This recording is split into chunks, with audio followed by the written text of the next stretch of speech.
Now we're going to tell the story of how Radhika got married. Okay? So originally she wanted to marry Krishna. They wanted to marry Krishna. Naturally they were desiring to be with each other, but by circumstance and by the arrangement of Purnamasi, their betrothal was cancelled. So then, by the due circumstances, she was engaged to Abhimanyu. Why was that?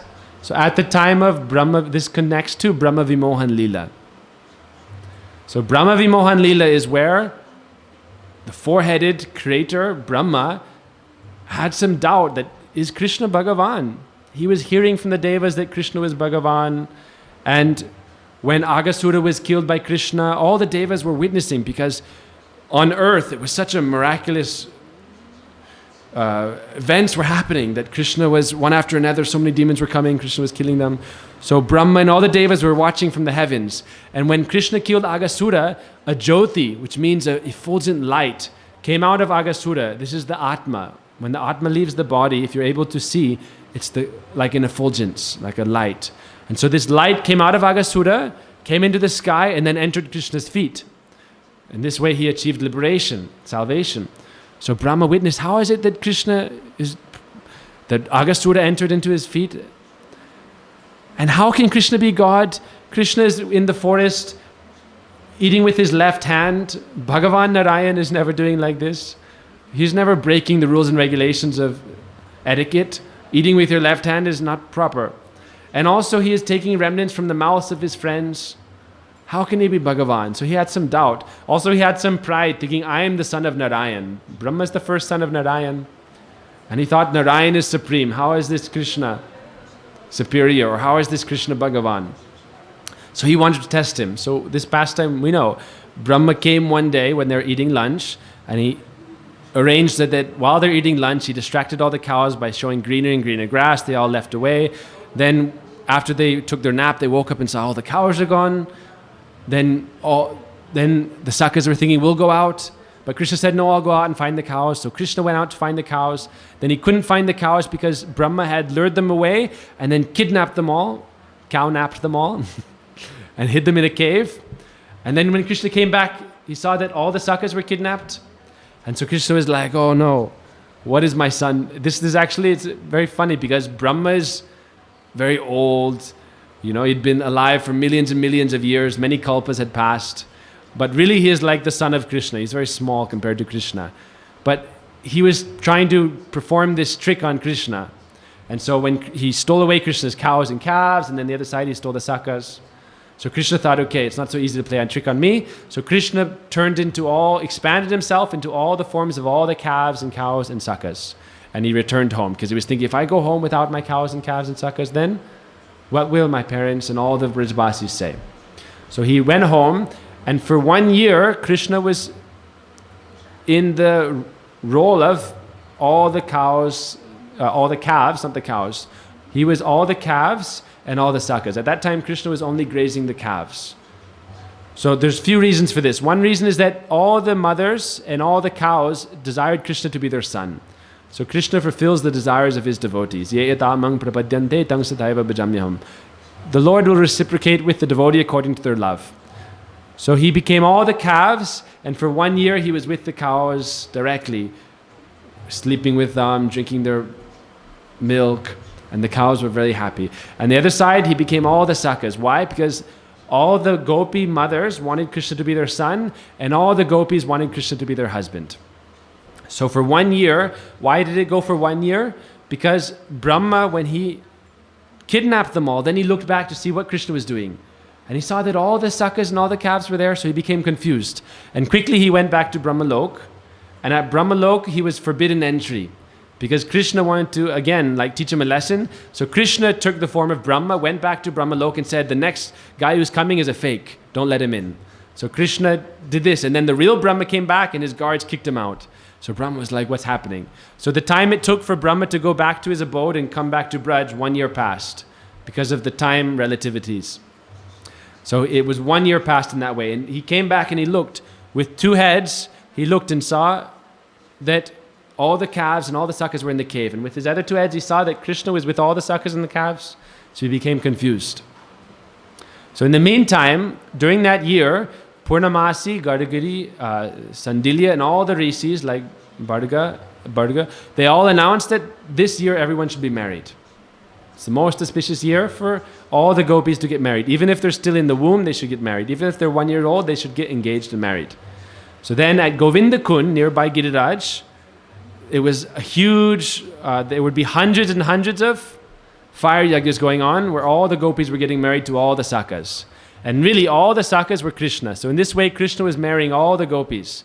So Purnamasi arranged this so that on one hand, this is Leela Shakti. On one hand, the gopis' desire was fulfilled to be married to Krishna. They had also done Katyani Brat and prayed that Krishna will be our husband. So their desire was all fulfilled. But at the same time, Parakya Ras was maintained. So it was still indirect. It was still in a mood of amorous or paramour love. Because still Krishna was separate in his own form. So for 1 year, and during that year, everyone got married, including Radhika.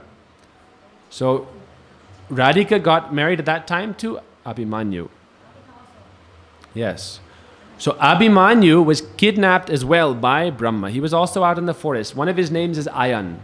Short name for Abhimanyu is Ayan Gop. Ayan means who is like a cow herder. So he was also herding the cows and Brahma also kidnapped him. So at that time, actually Krishna married Srimati Radhika. So now there's another funny thing that Abhimanyu is actually Krishna's mama. Mama means maternal uncle. And Jatila is Yashoda's Moshi, meaning maternal aunt. So they already have that kind of relationship. And when Krishna, in the form of Abhimanyu, married Srimati Radhika, in this way, Krishna was able to be with Srimati Radhika. So it's described like that. So really, during that year, everyone was only married to Krishna. And then 1 year after, Brahma himself returned all the calves and all the sakas. And there's this pastime, right? That Baladev noticed that all the calves and sakas are none other than Krishna, and he asked about it. So in this way, Brahma himself returned all the calves and sakas, and he approached Krishna and begged forgiveness. So all these pastimes are there. He made many prayers to Krishna. So after this, the sakas all returned to their homes, and for them it happened just like a moment. Like they fell asleep, Brahma put them under a spell, they fell asleep. When they woke up and came home, they saw that in each of their homes was a young gopi. And so they're very confused, thinking what happened, you know? They came home and then their parents said, actually, she is your wife. And they were very like, how is she my wife? I don't remember this. They were very confused.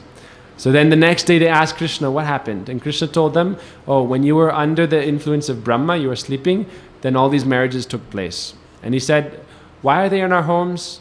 Why are they married to us? He said, don't worry.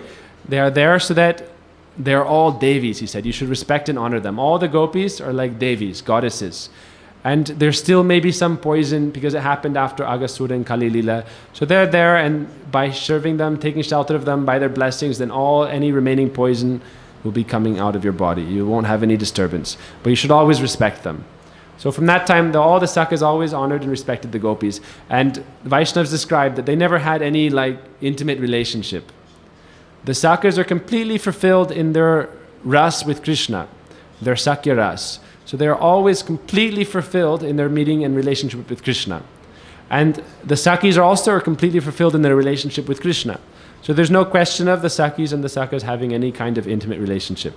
For the sake of their pastimes, the sakas and the sakis are married, and Krishna then has the chance to enjoy the parakya ras. So therefore it said that after this, then next we'll hear that Radhika was already coming to Nanda Bhavan to cook for Krishna since Varshana. And when she married Abhimanyu, then she was in the home of Jatila Kutila. So Jatila and Kutila weren't so interested in letting her cook for Krishna, because Jatila and Kutila were always kind of doubtful about Krishna, because already they know that they were engaged before. And Krishna is so attractive, they had this doubt that, Radhika must actually really love Krishna, and all the gopis actually have some attraction to Krishna. So they didn't like Radhika to go. But why did they let her then go to cook for Krishna? It said that Jashoda herself requested this from Jatila, and they're related. And Jashoda said, oh, don't worry. Every day I'll send... She was doing this for Kirtida also. Every day she was sending beautiful jewels and ornaments and outfits for Radhika. Every day Radhika would come, Jashoda would completely open her storehouse like her heart and give all her treasures to Radhika. So every day she was decorating Radhika with new outfits, new ornaments, new priceless jewels. And when Radhika was married to Abhimanyu then, Abhimanyu also, it said that he is like foolish. I was talking to him about it yesterday. He said Abhimanyu is like very dull. And he's happy just wandering around. He's also very big and like kind of slow. And he likes to go to Mathura and spend time with Kamsa. And so he never disturbs Radhika. And he was also very shy around Radhika. And he also wasn't there directly at the marriage, so he was always like very respectful. He never came into the house and disturbed her in her room. He always stayed separate. So it said in one way, Radhika being married in Javat was beneficial for Krishna Lila because it enhanced all the sweet pastimes they could do. They could play many tricks. Well, tomorrow we'll hear about all the different tricks they play on Abhimanyu and Jatila.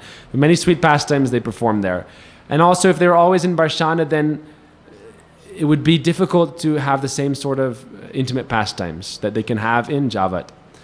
So that's one reason. But Jatila didn't really want Radhika to go. And we can read in Govinda Lilamrita, also Radhika would, every day when she would go, she resists going. And they have to convince her to go. And they have to beg and pray for her to go. Kundalata comes, Jatila begs, Kutila begs. And finally, Shrimati Radhika will go. But she always has this Kila Kinchit Bhav, where she shows she doesn't want to go. But again, anyhow, she goes. So they Jashoda requested again and again. And then Purnamasi, finally, she was the one who established that, no, Radhika must go. And she said, look, because again, Purnamasi is the guru of the Brijavasis. So they accepted Purnamasi's request, saying, anyhow, she is married in your family, but you must let her go. Because Krishna is always in danger. And also Krishna is blessed by Narayan. So it's proper, Radhika is like Lakshmi. So it's proper that she goes and cooks. That's also one reason Jatila was doubtful. Because Radhika is like Mahalakshmi. Mahalakshmi is one of her incarnations, as we know. But Purnamasi was saying she is like a goddess, and Krishna is like blessed by Narayan, so she should go. So in this way, Radhika would go to cook in Nanda Bhavan. And Jashoda, on the other hand, Jatila is very greedy. One of her natures is that she's very greedy. So when she knew that Radhika was getting so much treasure from Jashoda at Barshana, so if she will also get that, then we'll become very rich. Because Jatila was somewhat poor.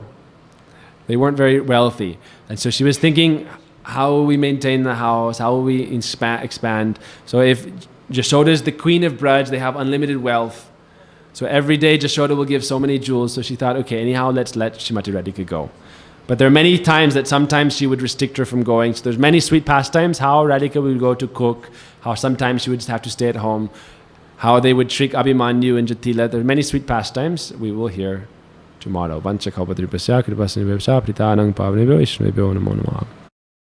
Radhe Radhe everybody. Please subscribe to our channel down there. Hit the bell icon for notifications. And if you already subscribed, share with your friends. Like, comment. That would be awesome. Thanks so much.